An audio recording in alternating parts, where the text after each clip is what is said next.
Noong binili ng British na si Brendan Grimshaw ang isang maliit at hindi tinitirahan na isla sa Seychelles para sa $8,000, wala siyang kaalam-alam kung gaano kabigat ang naging desisyon sa kanyang buhay.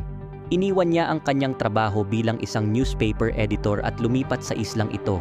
Nakipagtulungan si Brendan sa isang katutubong nagngangalang Rene Laforton upang itayo ang kanyang bagong tahanan. Bagaman bihirang bumisita si Rene, naglaan ng dekada si Brendan sa islang ito nang mag-isa at hindi kailanman umalis. Nagtanim sila ng mahigit 16,000 puno. Nagdala din sila sa isla ng higit sa 100 malalaking pagong at 2,000 uri ng ibon sa isla. At makalipas ng ilang taong pagsusumikap, sobrang ganda na ng islang ito. Bagaman inaalok ng Saudi Arabian Prince ng $50 million para sa isla, tumanggi si Grimshaw.